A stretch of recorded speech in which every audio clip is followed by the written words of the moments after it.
Hi, welcome back to AskAVC. My name is Ryan Floyd and I'm a managing director at Storm Ventures. Today, we're going to talk about advice and advisors, how to get great people involved with your business, how to listen to their advice, and importantly, when not to listen to it at all. So let's get into it. You're going to find as you become more successful in your business, there are many people who are going to want to give you advice. And that's for many reasons. Most of them are all with good intention. First of all, we all want to help solve problems. And when someone can see that maybe they have a perspective on the challenges you face, it's almost like a natural reflex for people to offer advice. But the thing you need to be wary of is that all of that advice that you're getting, it's a perspective. It's not a roadmap. You are the only one who knows where you're going with the business. And realize that many of those people too that are giving you advice with the best of intentions may be actually delivering terrible advice to you in the context of your own journey. So one of the most important things is to really think about advice as a perspective. It's a data point, helping you think through your own challenges. But it's not something that should be taken blindly or without a lot of thought and in careful consideration, especially depending on how consequential the decision is. The best board members actually serve as advisors.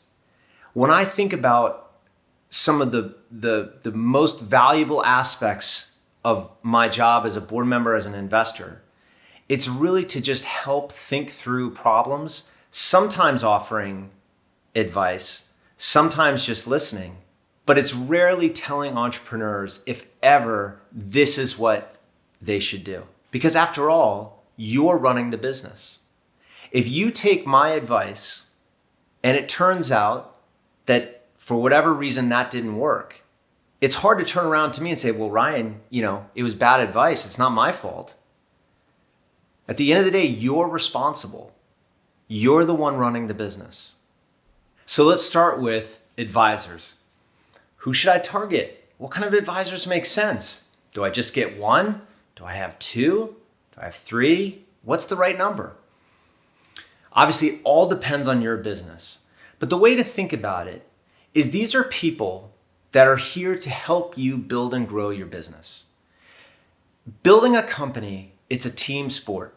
And you're going to find there's so many people that want to see you successful, that believe in you, believe in what you're building, and want to just be there for part of the journey.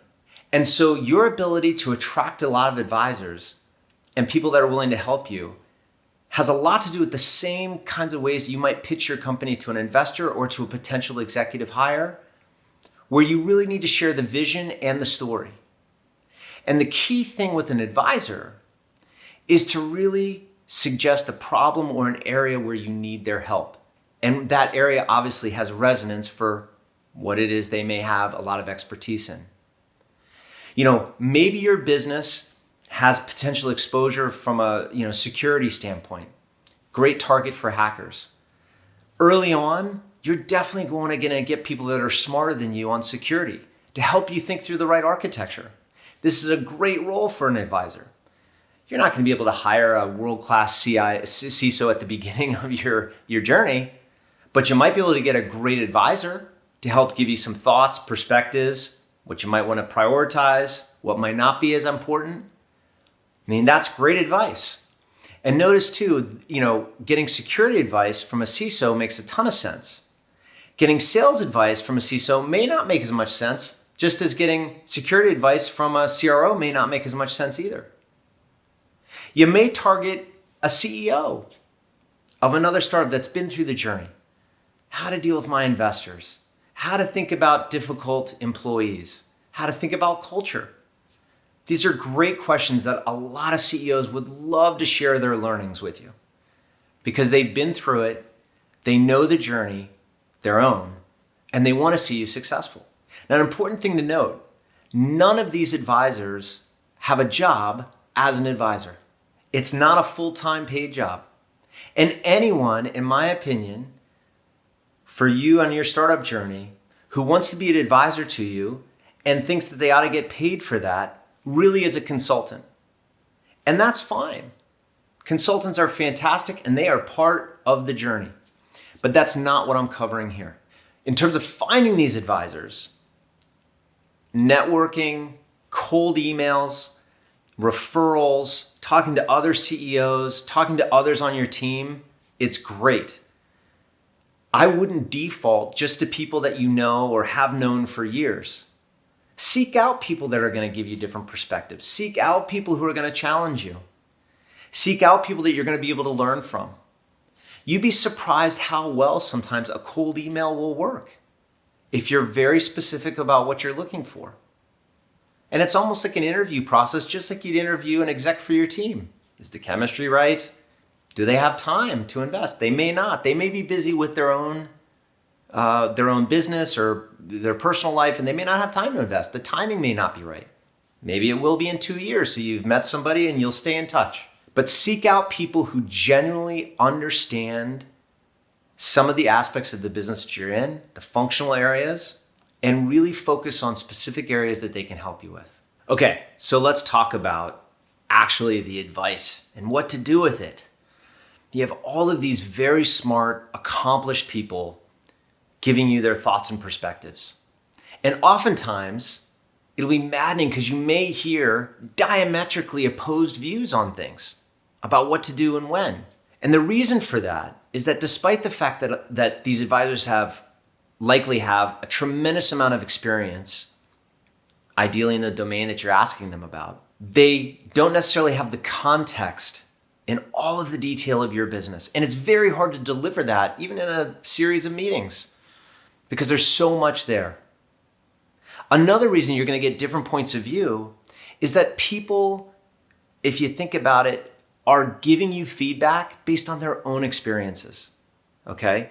And sometimes those experiences and those situations can be so different than yours. So someone could have been a very successful CEO in a certain period of time with a certain technology and market, but it may not apply at all to you today. And there's no way to know this ahead of time. You're not going to be smart enough to figure out, oh, this is going to be good, this is going to be bad, assuming that you've sorted for great people. The way to think about this, in my opinion, is to take all of these inputs because you've already selected for wonderful, smart, experienced, thoughtful people, okay? And take these inputs, seek out multiple opinions, and through that, I can almost promise you, your journey ahead will become clear. By getting these different points of view and talking about it back and forth with the advisors and asking them, why do they think this? Why did it happen that way? And really engaging with them on it, not taking any advice blindly or just taking the story as it was, you'll find your path forward. You'll be able to take all these different data points and likely arrive at a conclusion that you have a lot more confidence in than you would have having not talked to these advisors. Now, there is no guarantee of success. It still may not work out. I mean, the reality is building a startup is hard. And if it was just advisors that solved the problem, we would have solved it a long time ago. But it will give you more confidence in the decision you're making is the right one. And that's really the key. Knocking down barriers, solving problems, that's what you're looking for. So that's really how to think about the advice as people give it to you, assimilating as a data point in your journey, engaging with those that have deep domain expertise or have particular experience in the areas that you're trying to think through, and really talking it through with them, because getting their context of their own journey and why they had that particular experience will inform you about how it fits into yours. All right, so you've gotten all this advice, and it's likely some of it is terrible. Okay, at some point in your journey, you're going to get terrible advice. Now, you may know it, but likely you may not know it because, again, you've selected for great advisors. And it can be really challenging to sort that through. The first flag I tell you is if an advisor is advocating for dramatic change in your business, be very careful, because it's so easy to give advice and it's so hard to execute.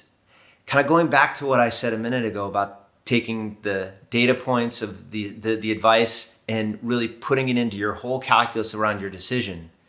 Sometimes you just have to completely toss it out the window for whatever reason. A common one is that experience that the advisor had, everything then looks like that experience to them. So for example, maybe they were really successful in hiring a VP of sales off of Craigslist. It's not the craziest idea, but maybe it won't work for you for whatever reason. So you have to be thoughtful about whether or not these pieces of advice really work in your particular situation and on your journey. It's unlikely that someone's going to give you terrible advice that's going to sink your business. I hope you will have only brought people into the fold who have your best interests at heart and want to see you successful. So assuming that, now it's really thinking about whether that advice really fits into your situation or not. And it's okay not to take some of these advisors' perspectives and advice and follow it. I think a lot of founders and entrepreneurs struggle with that. They think, boy, this really successful VP of sales told me to do X, so that's what I need to do. You need to put it into your thinking about whether or not that makes sense, but absolutely not to follow it blindly. Because that VP of sales, like I just mentioned, had a very different experience potentially in terms of what led them to have their particular perspective. One thing that can be really difficult when you don't take an advisor's advice is how do you communicate it to them? Here they are, they've spent hours talking with you about a particular problem, and you decide to go a different way. Now, some may get upset with that. They'd say, geez, I spent all this time and you decided to do something different. What gives? Have an answer to that question. The way you have an answer to that question is by having thought through what fits and what doesn't, and giving them that answer, probably even if they don't ask for it. Because remember, these advisors aren't really getting paid to do this. So it puts, I think, an extra onus on you as a founder, an entrepreneur, to kind of let them know that you've listened to what they've had to say. It's not that you're not listening to their advice and hearing them, but it's that you've thought it through and you've decided to go a different direction. And I would imagine it's very hard for advisors to get upset when you approach it from that perspective. All right, well, thank you for watching my video on advice and advisors. I hope you got a little something out of it that might be able to help you on your journey and building your business.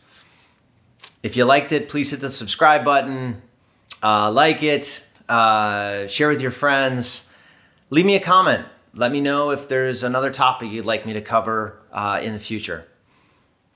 Look forward to seeing you again on AskAVC soon. Thanks.